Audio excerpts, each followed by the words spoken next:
네, 네, 고성국 칼럼입니다. 네, 공조할 게 그렇게 없냐? 임기를 공조하게.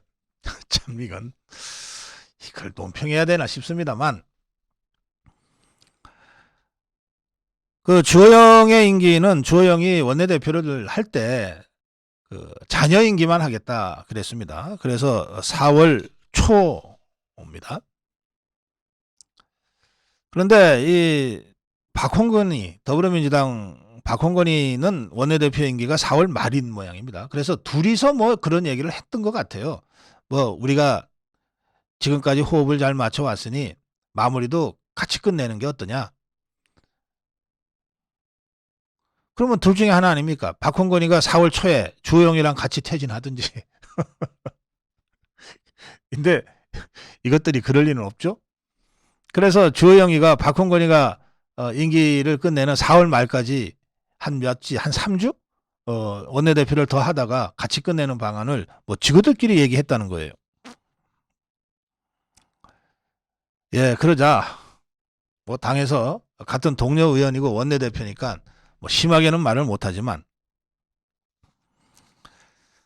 이게 무슨 황당한 얘기냐 뭐 이런 분위기들이 감지되고 있다고 합니다. 예, 여권에서 나오는 얘기들입니다. 자, 주 원내대표가 주호영이 임기를 4월 말까지 연장하면 그러면 3월 8일 날 새로 구성된 당 지도부와 물러나야 될 구 원내 지도부가 2달 가까이 동거하는 셈이 되는데 야 이게 말이 되냐. 원내대표는 원내대표 임기대로 해야지. 아니 맞출 게 없어서 그래 민주당 원내대표하고 임기를 맞추냐. 저는 말이죠.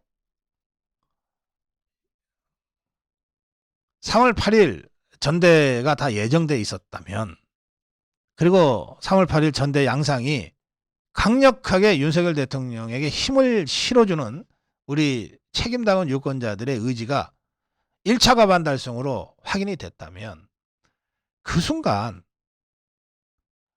주호영도 새 지도부 출범에 맞춰서 최대한 빨리 새 원내 지도부 구성을 하는 것이 맞다고 생각합니다.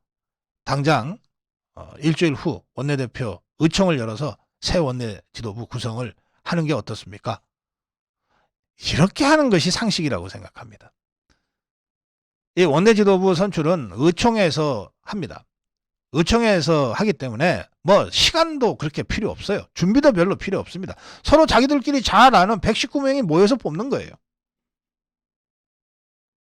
그런데 그렇게는 못할 망정. 뭐 박홍근이 같은 종북 주사파 임기에 맞춰서 4월 말까지 임기를 연장해? 이러니 주호영이가 욕 듣는 겁니다. 이러니. 지금까지 박홍근이 저 종북 주사파하고 뭔가 무슨 원내 지도부로서 뭘 좀 제대로 만들어 왔다면 또 모르겠어요. 한 게 뭐가 있다고 임기 공조를 얘기해?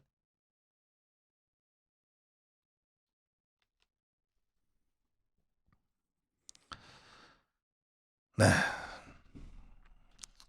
어쨌든 물러나는 사람한테 그래도 그동안 참 나름 수고했다. 고생했다. 저것들 상대하느라고 얼마나 힘들었겠냐. 사실은 한두 마디 덕담해주고 보내고 싶은 마음이 있어요. 그거 왜 이렇게 사서 욕을 먹습니까? 그래, 할 게 없어. 저 좌파들하고 임기 공조하겠다고 하는데 어떻게 좋은 말이 나갈 수 있어요? 그렇게 민심을 모르나? 저는 임기 단축시켜야 된다고 생각합니다. 오늘이 3월 13일이에요. 일주일이면 의총 열어서 새 원내지도 못 뽑을 수 있어요. 왜 그때까지 질질 끌어야 됩니까? 자, 당에 주요 이 당직 중에 사무총장이 있고 정책위 의장이 있습니다. 그런데 사무총장은 당대표와 직계되는 집행 라인이니까 당대표가 임명합니다. 뭐 이철규 의원으로 내정됐다는 보도가 계속 나옵니다. 그럼 내일부터라도 새 사무총장이 들어서서 일을 하게 돼요. 근데 정책위 의장은 업무의 성격상 원내대표와 호흡을 맞춰서 일을 해야 됩니다. 그러니까 새 정책위 의장을 임명을 해야 되는데 새 원내지도부가 구성이 늦어지면 그때까지 정책위 의장도 새 원내대표와 의논을 해야 되기 때문에 기다릴 수밖에 없는 상황이에요. 그럼 뭐하러 이렇게 합니까? 원내대표를 빨리 교체하고 새 원내대표, 그게 누가 됐건 그 새 원내대표와 의논해서 호흡 맞출 정책위 의장도 빨리 새로 뽑아야죠. 정책위 의장을 새로 뽑아야 그 밑에 있는 정무 1위원회, 정무 2위원회가 쫙 위원장들이 새로 뽑히고 간사들이 새로 뽑혀서 당정대 협의가 원활하게 될 거 아니에요. 아니 이거 하나, 아니 정치 수십 년 했다는 자들이 이런 기본도 없습니까? 그래서 주호영이 하나 때문에 정책의장 임명을, 새 정책의장 임명을 2달씩이나 늦추고 있어야 돼요?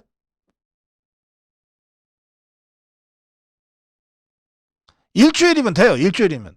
아니 사실은 당장 내일이라도 의총 열어가지고서 119명 중에서 누가 원내대표감이 좋은지 써내라 그러면 되는 거예요.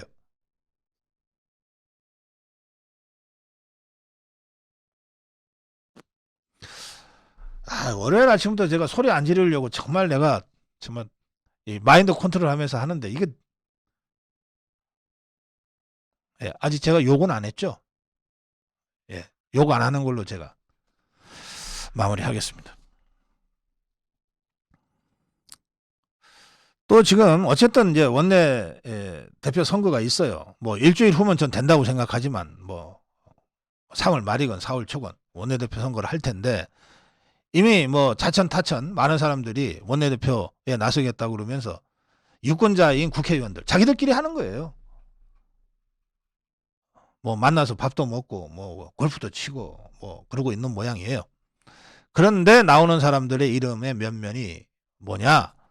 뭐 경기도 안성 지역구 4선의 김하경, 경남 진주 지역구 3선의 박대출, 대구 달서 의뢰 3선의 윤재옥, 경남 산천 함양 거창 합천의 3선의 김태호, 경남 밀양 의령 함안 창녕의 3선의 조혜진, 그리고 인천 동 미추홀 을 4선의 윤상현 등입니다. 그런가 하면 권영세 장관, 지금 서울 용산의 4선 의원이죠. 권영세 장관을 차출해서 원내대표를 맡게 한다는 의견도 개진되고 있는데 권영세 장관 주변에서는 원내대표에 관심 없다. 통일부 장관 일을 더 열심히 하겠다는 입장이라고 합니다. 자, 제가 말씀드리고 싶은 포인트는 딱 하나입니다. 자, 원내대표는 어떤 사람이 되어야 하는가? 원내대표는 어떤 사람이 되어야 하는가? 앞으로 1년, 원내대표 임기는 1년입니다. 그러니까 이번에 뽑히면 내년 총선 직전까지 이제 원내대표를 하고 그러면 총선까지 한다고 봐야죠. 총선을 거치면 이제 국회의원들이 바뀌잖아요. 의석수도 바뀌잖아요. 우리가 적어도 과반은 할 거 아닙니까? 그러면 상임위원회를 맡는 숫자도 확 달라지고 국회의장도 우리가 해야 되는 거죠. 이 모든 상황을 새로 구성될 23대 국회가 이제 하게 된단 말이에요. 그러면 그 새로 구성될 23대 국회에 국민의힘을 이끌 원내지도부는 그때 당연히 새로 뽑아야죠. 그러니까 그때까지의 임기예요. 그런데 그때까지 임기라고 하는 게 뭡니까? 결국은 앞으로 1년 동안 숫자, 머릿수를 앞세워서 계속해서 무지막지한 이 악법을 갖다 들이밀고 입법 폭주를 할 더불어민주당 종북 좌파, 또 필요하면은 이정미 정의당하고도 손잡고서 마구 밀어붙일 텐데 그것을 최전선에서 저지할 이 방위사령관을 뽑는 겁니다. 그리고 공천에서 당 지도부로서 공천과 총선을 지금의 새 김기현 지도부와 함께 김기현 지도부의 서열 2위니까. 그 공천과 총선을 함께 치러야 될 지도부예요. 그러니까 강력한 투쟁력이 필요합니다. 누구보다도 자유파의 이념적 정체성과 정치 노선이 분명해야 되고, 윤석열 대통령, 윤석열 정부와 정책 방향이 분명해야 돼요. 대통령으로부터의 신뢰가 분명히 있어야 돼요.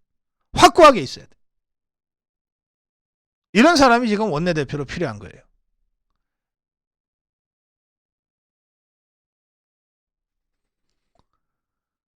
그런데 지금 나오고 있는 이 보도나 이 당내에서 나오는 이야기들은 어떤 거냐면, 김기현이 울산 지역이라 같은 부울경 PK는 안 된다. 김기현이 영남 지역이라 같은 TK는 안 된다. 그런데 원내대표는 그래도 3선 이상 중진은 해야 되니까 부산 경남 안 돼. 하니까 박대출도 안 돼. 김태호도 안 돼. 조혜진도 안 돼. 대구 경북 영남도 안 돼 하니까 윤재욱도 안 돼. 그러고 보니까 남는 게 김학용이 하나밖에 없는 거예요. 그 김무성이 똘마니 김학용. 그리고 사선의 윤상현. 근데 이거 아닌 것 같으니까, 야, 수도권에 그래도 누가 없냐 찾아보다가 권영세 있지 않냐. 야, 차라리 권영세를 차출하자. 이렇게까지 가는 거예요. 여러분, 다시 말씀드릴게요. 이번에 새 원내대표는 첫째도 투쟁, 둘째도 투쟁, 셋째도 투쟁을 할 수 있는 사람이어야 돼. 종북주사파가 앞으로 남은 1년 동안 연일 윤석열 대통령 공격하고 윤석열 정부 공격하고 윤석열 정권 심판하자 그러면서 의정을 이용할 건데, 의회라는 공간을 이용을 할 건데, 그 좌파들의 무차별적인 대통령 공격, 정부 공격에 맞서서 최전방에서 이것을 방어해낼 수 있는 전투력 강한 방어사령관이 지금 원내대표 일을 해야 되는 거예요. 근데 이게 지역하고 무슨 상관이 있어요? 수도권 사람들이 전투력이 더 강화됩니까? 수도권 사람들이 정치적 정체성, 이념적 정체성이 더 강하다냐고요. 왜 여기서 수도권이 나오고 영남은 안 되고 PK는 안 된다는 얘기가 나오냐 말이에요. 이게 정상적인 정치 상황에서라면 집권당으로서 야당하고 타협할 건 타협하고 대화할 건 대화할 수 있는 그런 정상적인 상황에서라면, 기왕이면 당 지도부가 대표가 영남권이니까 원내대표는 수도권이 어떠냐라고 하는 한가한 이야기도 들어줄만 해요. 지금이 그런 때냔 말이에요. 좌파들은 앞으로 남은 1년 동안 뭔가 해놓지 않으면 이제 자기들은 끝난다고 생각하는 세력이에요. 마지막 벼랑 끝에 몰려있다고. 그런데 숫자는 169명이야. 정의당 합쳐서 170, 80명 되는 거예요. 이것들이 총선에서 지면 아무것도 안 된다는 절박한 심정을 가지고 이재명 방탄이 목적이든 자기들의 재선이 목적이든 총공세를 피할 거라는 거예요. 총선, 좌파들이 뭐 갖고 선거 치르겠어요? 윤석열 대통령 심판하자. 윤석열 정권 심판하자. 이러면서 총공세를 필 건데, 그걸 최전선에서 좌파들이 지금 입법부, 국회, 여의도밖에는 자기들 비빌 언덕이 없으니까 거기서 총공세를 필 거라는 거 아닙니까? 그런데 여기서 좌파들의 총공세를 맨 앞에서 막아낼 방어사령관이 원내대표 아니냐고. 그리고 그 원내 지도부 아니냐고.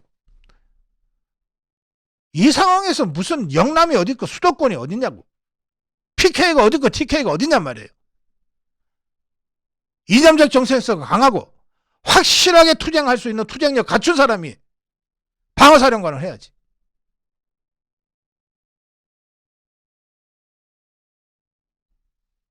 언론들은 이렇게 쓸 수 있어요. 야, 김기현이 울산이니까 영남은 이번에 아니야. 수도권에서 찾아야지. 그 사선에 김학용이 있잖아. 뭐 정 안 되면 권영세라도 뭐 차출할 수 있잖아. 이거는 호사꾼들이 바깥에서 무책임하게 하는 얘기예요. 우리는 죽기 아니면 살기로 정말 죽느냐 사느냐 싸움을 해야 될 상황입니다. 제일 잘 싸우는 사람을 내세워야지. 이번 원내대표 선거를 바라보는 우리들의 기본 관점이 어떠해야 되는지를 제가 고성국 칼럼에서 다시 한번 정리 제시했습니다. 고성국 칼럼이었습니다.